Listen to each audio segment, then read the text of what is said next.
This is a re-edit of this review. It's just for me to change the score of this review. So that's just it. That's just what I've got to do. Logan? What have you done? Well, you see, Charles, it's been 17 years since the first film, so I've decided to end my movie career. Character, at least. Oh, I see. And what a whopper I'm ending on.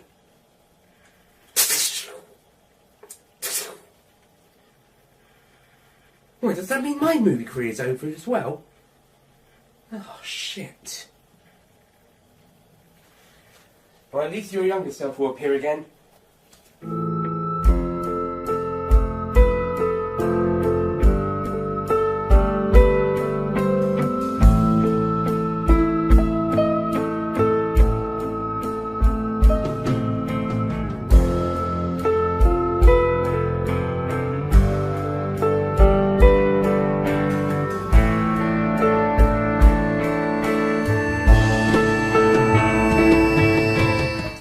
Hello there, ladies and gentlemen, Nick here, and welcome to my review of Logan. And wow, this is a very, very good film.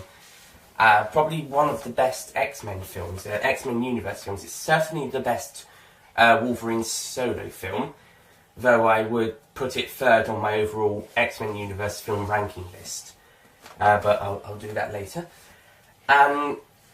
And it's Hugh Jackman's 9th and final appearance as Wolverine, 7th credited though. This is such a good film. Excuse me, I just have to catch my breath. I just ran back upstairs after putting some posts on the table. So the plot of Logan is, it's the year 2029, 6 years after the events of Days of Future Past when Logan rebooted the timeline. And although things had happened back then that were really happy, everyone was really happy, good times. 6 years later, things have gone downhill, something's gone wrong, and to be honest, we didn't actually get explained exactly what. It's implied Professor Charles Xavier did something accidentally with his mental powers, not mental, psychic powers, and it's also implied that Rushdie Grant's character, what's his name, I'll have to look that up, it's implied his character did something to the mutants. He's been trying to control them and accidentally may have been wiping them out. Xander Rice. So Rice had said that he had been trying to help mutants to make them better, to help humanity, but accidentally ended up killing some. Donald Pierce said that he was responsible for killing the mutants, not Pierce himself, Rice.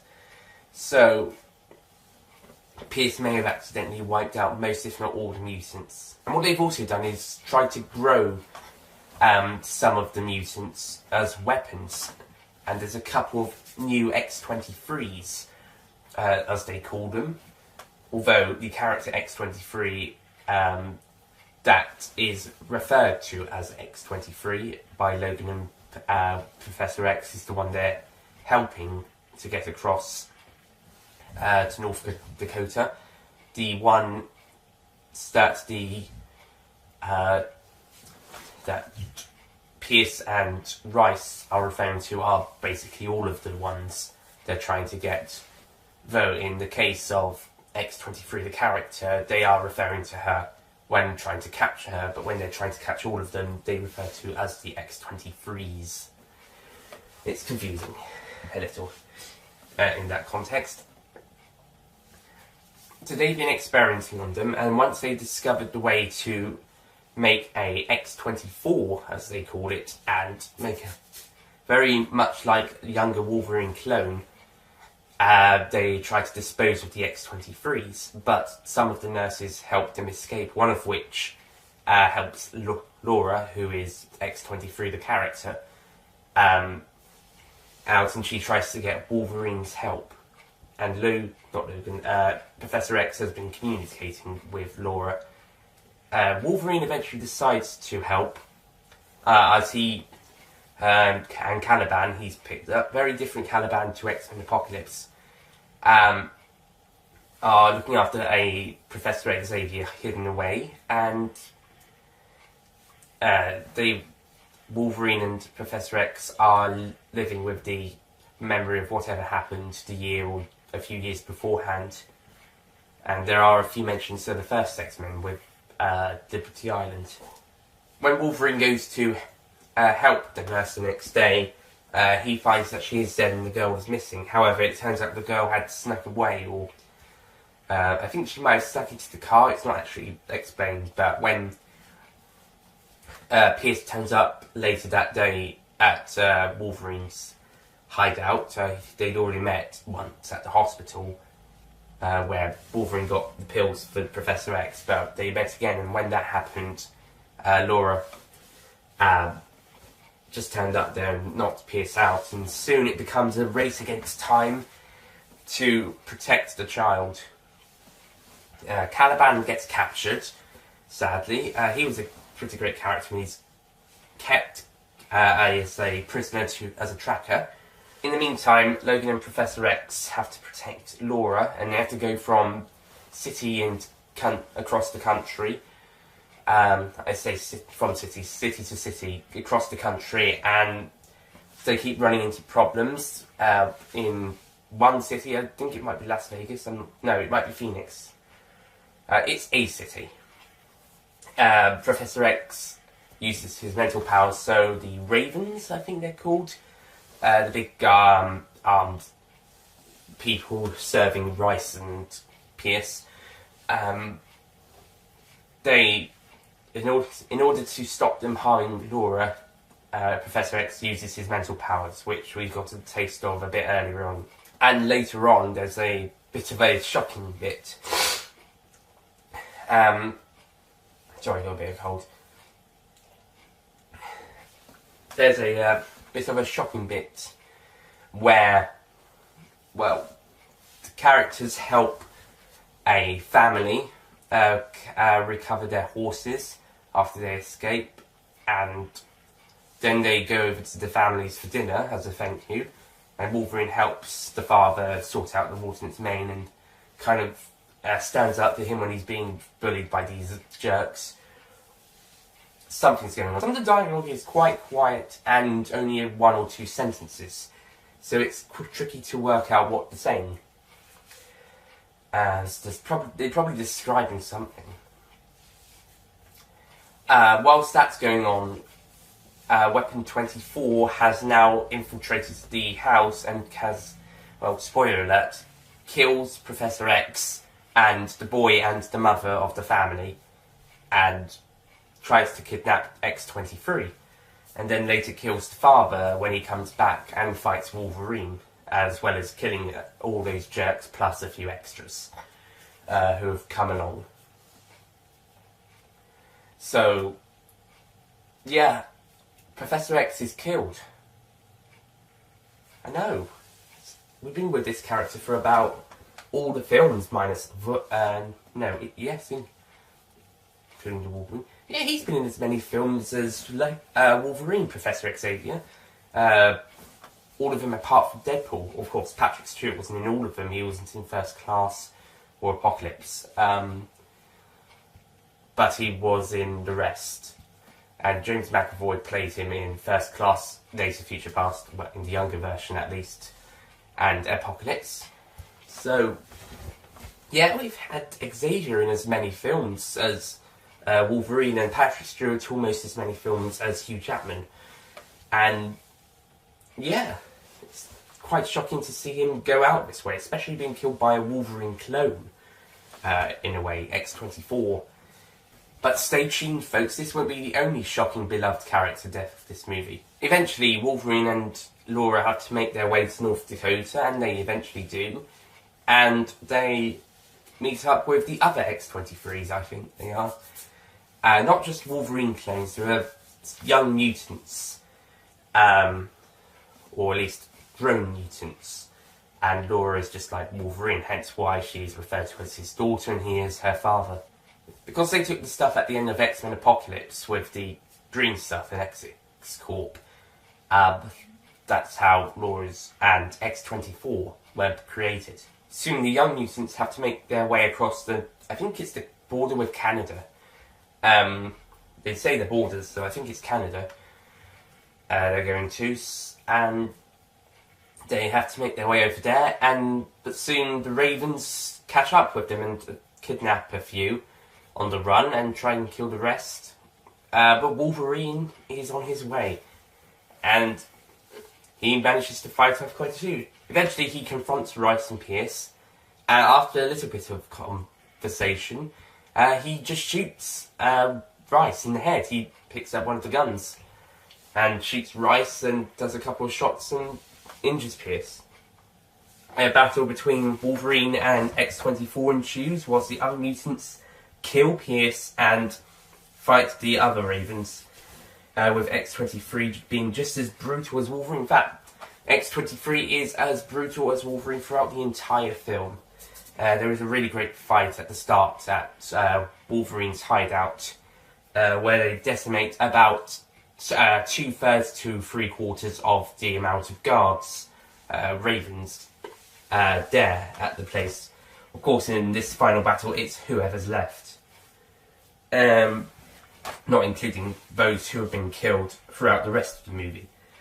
So eventually, X-23 kills X-24 with an adamantium bullet that Wolverine had been keeping a souvenir from what happened to him. But it's been too late for dear old Logan, who has been... he drank this kind of medicine thing that would make him stronger, but it also meant his healing factor, which has been slowing down recently, won't be as... won't help him, so he's been killed by X-24. Yeah, I know. Wolverine was killed. It finally happened. And it's sad. And like Deadpool, he's one of the hardest characters to kill, but because of the adamantium in his body slowing down his healing factors now, and with this medicine thing, meaning that he's starting to... it's starting to wear off now at this point, which will then prevent his healing powers from working, so he'd go back to having serious injuries, he'd be finished, and X-24 throws him onto a tree trunk, and one of the branches, a small branch mind you, goes through his body. So then he does sadly die, and X-23 has him buried like he buried Xavier earlier. So yeah, that's the end for two of comic book's greatest heroes. And X-23 and the other mutants have to make their way across to Canada. Hopefully X-23 will continue the Wolverine legacy in future films.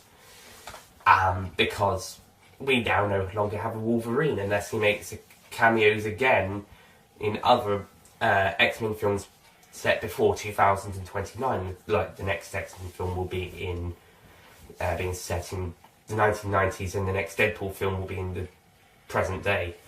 But of course, this is Hugh Jackman's final film, so it's unlikely we will see him again.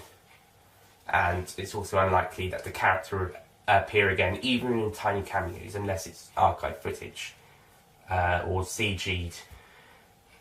But no, I think that's it. That's Wolverine done. So, Logan, how was this? This was a fantastic final film to go on. You know, we've had so many origin stories for superheroes. We even had Wolverine have an origin story, prequel kind of thing, with X-Men Origins Wolverine. But to have a final film, I don't think that's what many comic books think about a superhero having a final film in their series. They just want to keep going until they've got an ending, or until they're made to have an ending, or they're just cut off because of financial, critical, etc. reasons. I'm looking at you, Amazing Spider-Man series. But this film is certainly an ending to the series, well, at least to Wolverine's character in the series. And this is pretty much one of the best ways, if not the best way, that you could probably have handle the ending of such a beloved character, and also another beloved character, Charles Xavier. In a very brutal scene, mind you. The acting is brilliant from all around, and the children playing the kids are really great, especially the one playing X-23, what's the name? She does a fantastic job. She's probably one of the best child actresses out there. What's her name? Daphne Keane. Yeah, all the actors are great, and as I've said, the kids are great, but also the main actors. We got Hugh Jackman in his final performance, and he's brilliant as ever, but he's even more so here. Patrick Stewart is great as Professor Xavier. Richard D. Grant is Rice. What was his name? Someone as Pierce. Who was Pierce? Boyd Holbrook as Pierce, and his security, Arthur Reavers. Stephen Merchant as Caliban, a different Caliban to the one from X-Men Apocalypse. That was Thomas Lemacouris. I'm sorry if I pronounced that wrong. Elizabeth Rodriguez as Gabriella, who is the nurse.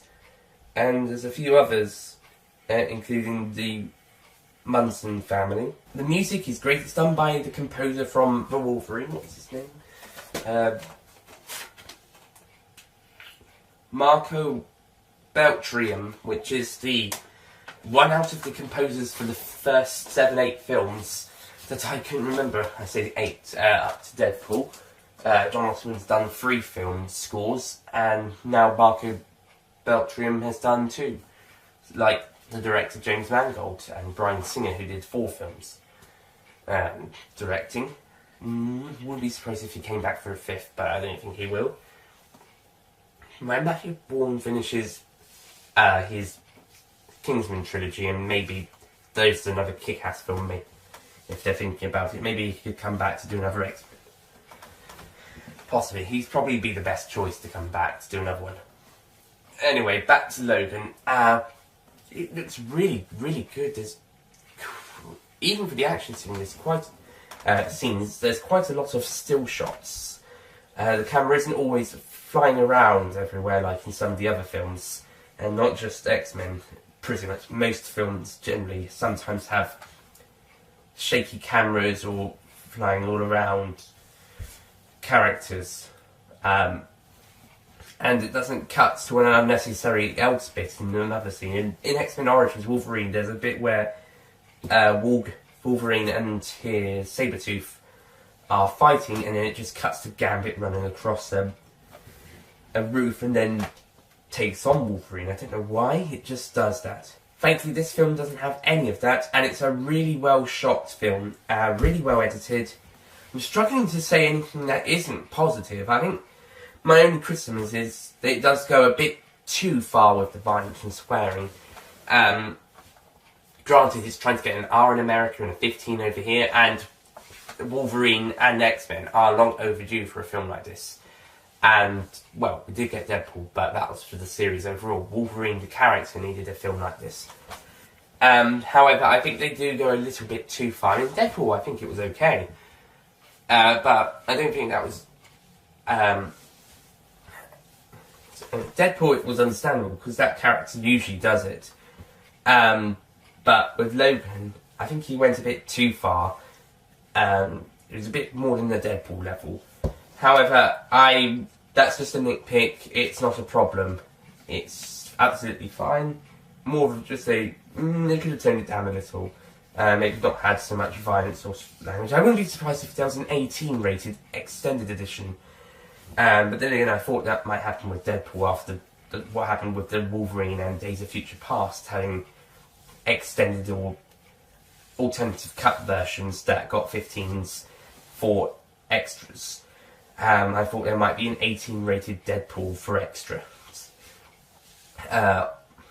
with a 15 rated extended edition. So I would be surprised if there was an actual 18 rated extended edition of this film, or an extra got an 18, and that would bump it up to this one's rating. But yeah, this one's fine as it is. It maybe just goes a little bit too far, violence and bad language wise, but it's not a problem. It's just a little nitpick. I don't really have much of a problem with it. And but this film is, yeah, I was like, what? Every time he was beating up a bad guy, I was like, wow, this is so cool. And yes, he should. Yeah, I was getting excited when he was doing it and praising him how he does it.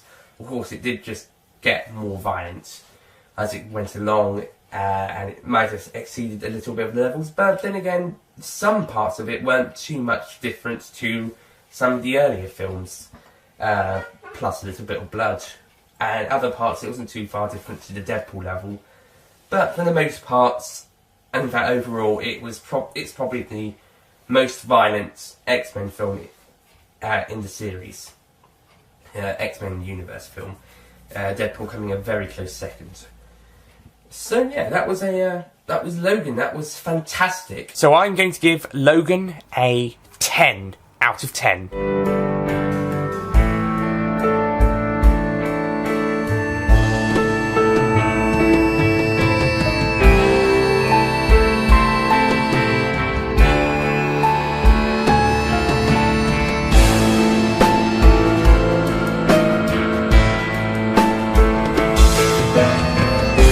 Problems that I did have back in March 2017, which is around the time where this review actually did get filmed, I'm actually kind of not worried about. I'm not so worried about some of those problems. I'm actually not so worried about now. I'm actually okay with some of them. Like I mean, maybe it overuses the swearing, but I'm a little bit more okay with it now than I was back then. So. There you go. Maybe some of the complaints may be valid, still be valid, but certainly with some of them, I am a little bit more okay with them now at time of this re-edit being recorded. Yeah, apart from the nitpick, it's just not exactly completely perfect, but it is a hell of a lot of fun. It's a great way to end the Wolverine series, great way to end the story. It's a fantastic way, and if it's an introduction to X-23, she's going to be coming up a bit. Coming in a few more films. It's a great introduction to her. It's a great farewell to Professor X, and it's a great send-off to the beloved characters, and just a great time. And yeah, and those disappointed by X-Men Apocalypse, you'll be glad to know we've got this film redeeming itself. Apocalypse. It's redeeming the franchise, similar to First Class to Origins. But to be honest, every film since First Class had been either good, great, or higher. Only out of the previous four, the first two were great, but the third and fourth weren't so great. I'm not the biggest fan of Wolverine, but I do think it's brilliant. I like it more now than I used to. So, as I was saying, X-Men Apocalypse may not be one of the best, but it's certainly an underrated film, as is the first one. However, 2 and First Class, Days of Future Past, Deadpool and this one are all brilliant. They're all brilliant, and I can safely say all the films from First Class onwards have been at least good at worst. So, yeah, it's brilliant. I love this series, even the weakest two, to be honest. I actually quite enjoyed Last Stand, and Origins is okay, I suppose. It's got some good moments. It's just changed about the story. Not the origin story, just the story surrounding it. So, yeah, that was my review of Logan. I'll do my ranking of the X-Men films from X-Men to Logan in a moment. I'd just like to thank you for watching this review of this film and following ranking and bloopers. And yeah, I'll see you guys next time. I don't know what the next one will be. I don't know what if I review it when I see it. I hope to see Beauty and the Beast, but I'm not sure if I will. I'm not sure if I'll review it then if I do see it. Because I want to send my camera away to be fixed before I do my final project in May. So I might record on a smaller camera, because at the moment I last checked, the last piece of footage was about 28 minutes, so I don't know if my other camera can do that unless I put one of the camcorder, recording cameras, memory sticks in to help it, and hook it up to a charger. We'll see. Just have to put up, I suppose. So yeah, thank you for watching, and now on to the ranking list. Okay, before I begin, I should probably say that this is all the X-Men universe films, not just the X-Men. So this includes Deadpool, it includes the Wolverine solos, and both X-Men trilogies, the originals and the first class ones. So that's 10 films. I don't know what's coming next. I think Fox are planning a Marvel film for next November. Deadpool 2's out sometime next year. I don't know if it'll be November or a bit earlier on. It doesn't start filming just yet.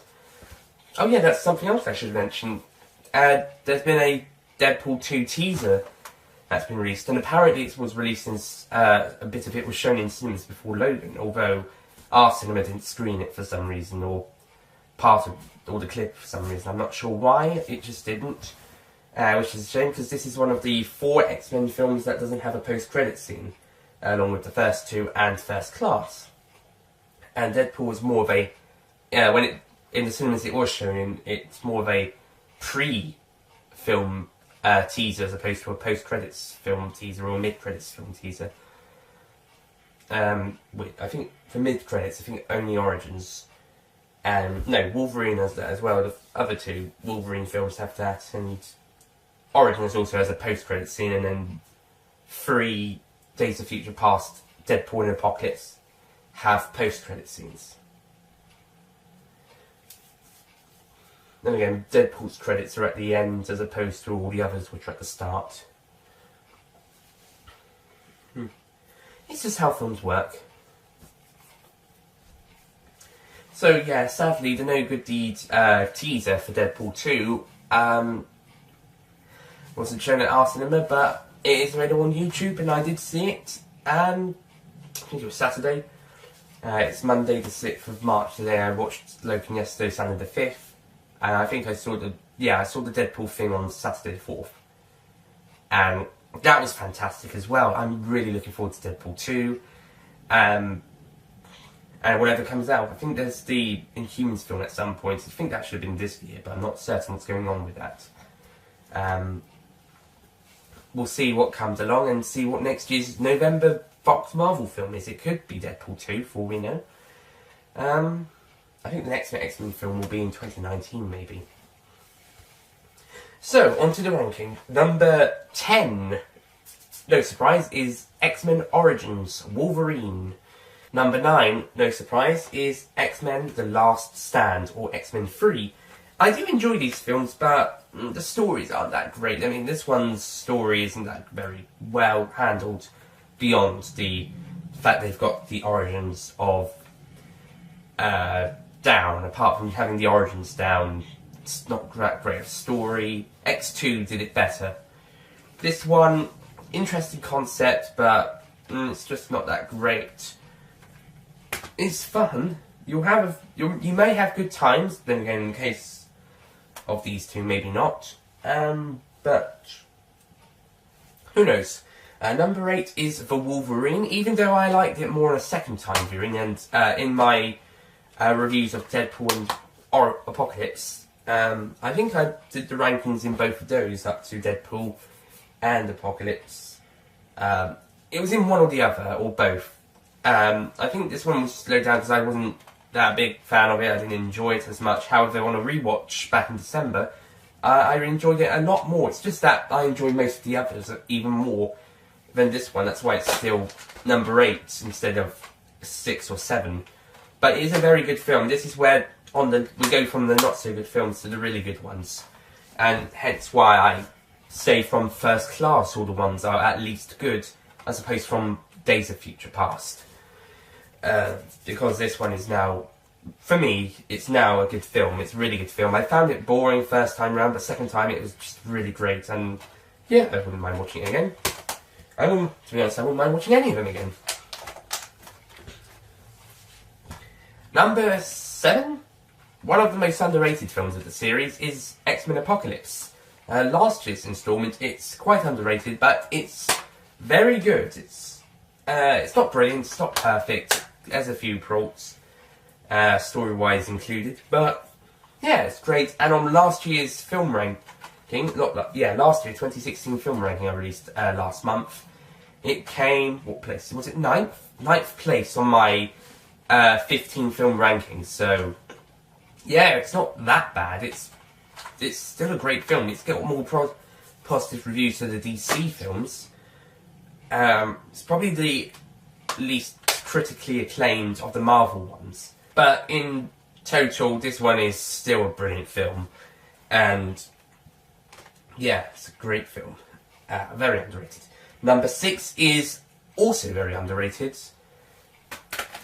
The first one, X-Men, and boy is this a great film. This is the one that got me into the series, and just fantastic. It's gone down in opinion over time. It used to be second favourite, to now being 6th. That's because I enjoy quite a few of the other films, plus 2 more have come out since. Well, 3 more have come out since I've seen this one, actually. So this before Days of Future Past came out, and that's why I wanted to see that film and got the other films. Minus Deadpool, Apocalypse and Logan. Actually, no, that makes 4 films out now. Since this one. 4 films I've seen since this one at the cinema.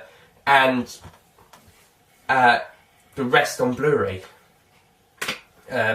Well, I saw this one at school along with Origins.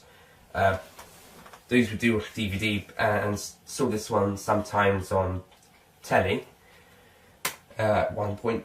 But since Days of Future Past, I've watched or rewatched the films on Blu-ray, and they've been brilliant.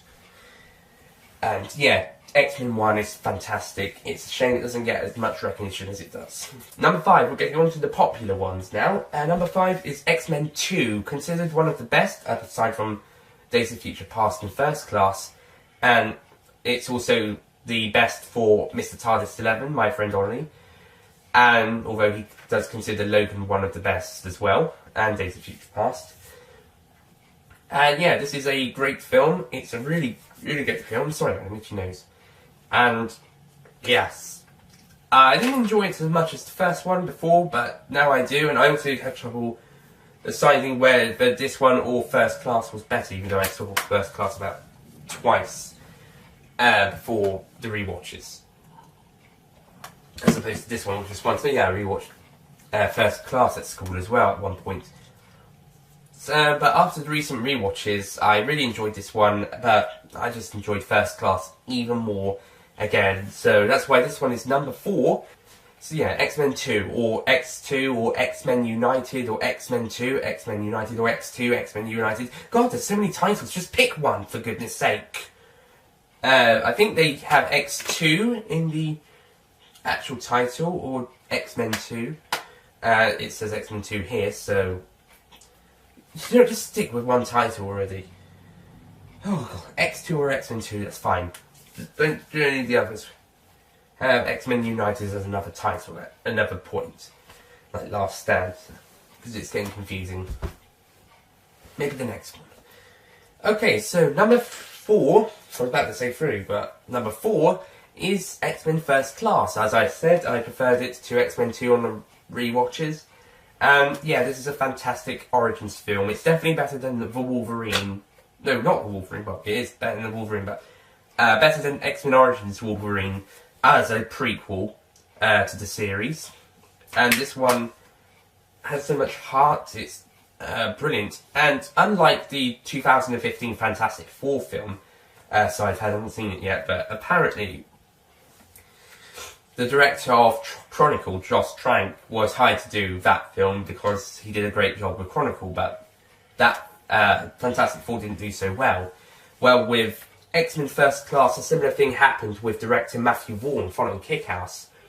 However, unlike Fantastic Four, so I've heard, this film has just continued Matthew Vaughn's good film streak, and he's continued that with Kick-Ass 2 and Kingsman: The Secret Service, and the upcoming Kingsman sequel.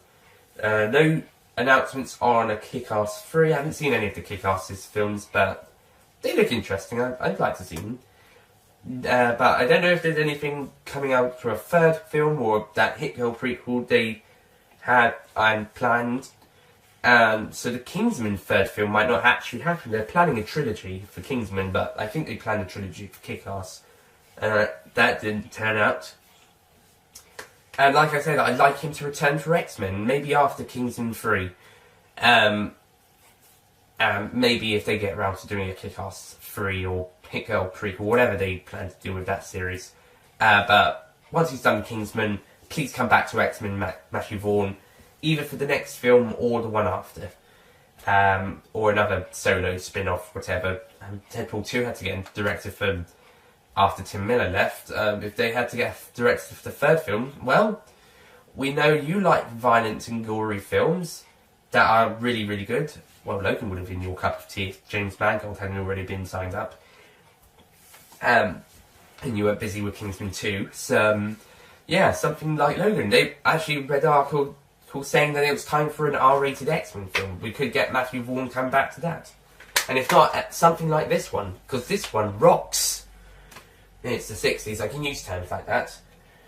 Number 3 is Logan. I love this film. I love it. It's the best Wolverine solo. And it's not the best in the series. There's 2 more better. But, yeah, at current status of the 2017 films, it's the best of the 2017 ones. But on the ranking, because of Moana and La La Land, it's number 2 after Moana. Something's going to have to beat Moana in order to have a 2017 film at number 1.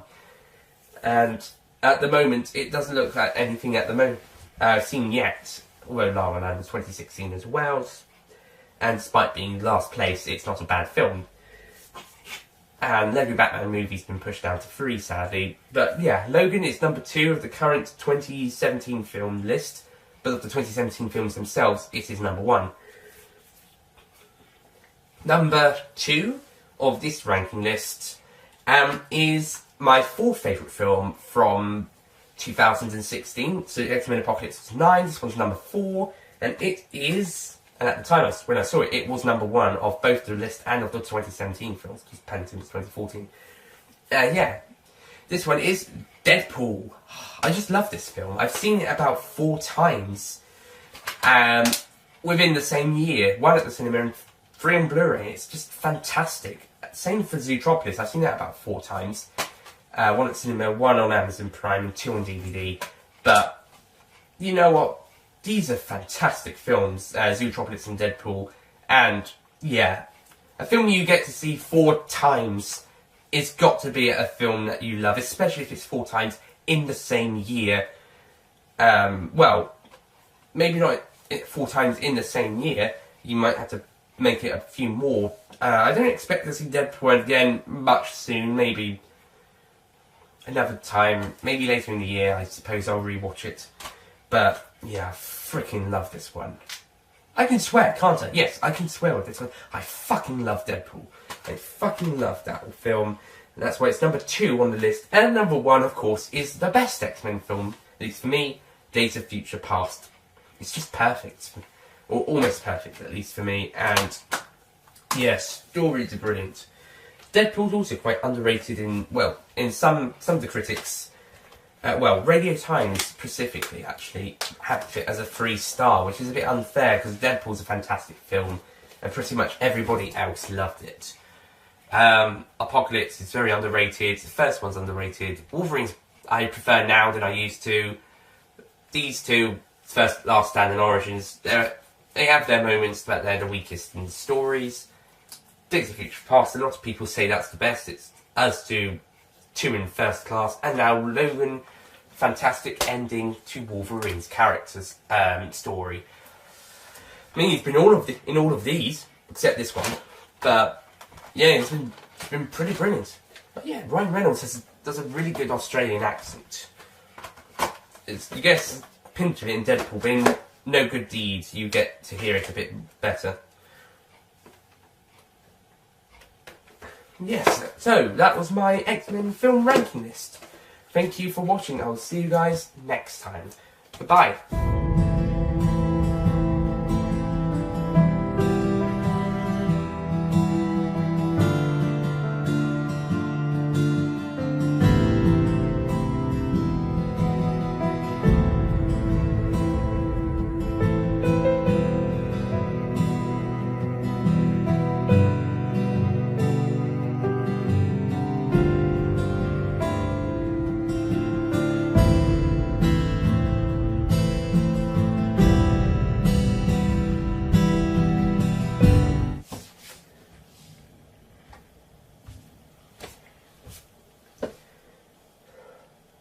Well, you see, Charles, it's been 17 years and shit.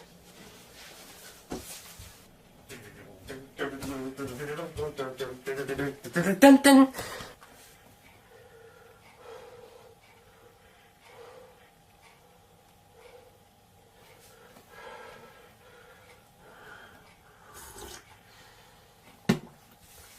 So the plot of the sorry, wrong film. So that's what Donald Pierce said. That he's responsible for getting wiping off. Ah, shit. That's what Donald Pierce said. He was responsible. And what they've also done is experiment. They've been trying to, and in the meantime, Logan and Professor X. It's under quiet. But stay tuned, folks, that won't be the only shocking death of this movie.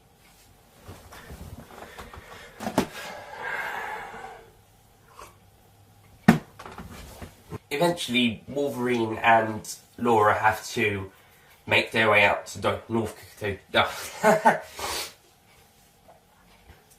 Because they took the stuff at the end of the... Every time I have breakfast, lunch or dinner before I do one of these. What, breakfast or lunch? Soon, the young mutants have to make their way across the Canadian border for rescue. Soon the young mutants have to make their way with another ensign bullet, which will now make his... oh, crikey. So, Patrick Stewart's great. I'm not sure the angle with Professor Xavier was here. I think it's to make him, after whatever happened the year before, make him kind of like a madman who, at some point, who needs pills. No, cut this bit. And yeah, that was a... And thankfully this film doesn't have any of that, and it's a really real... And Apocalypse, I think, is underrated, but it's not quite one of the strongest. Excuse me.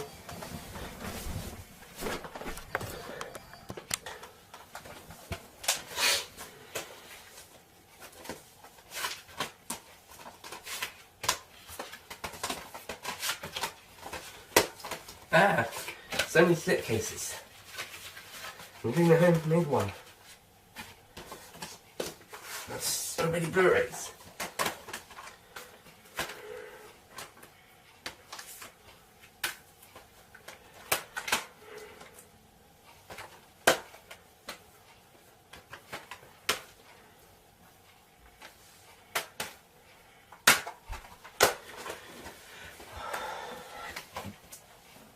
Okay, so number 10 in... Okay, I'm on to my...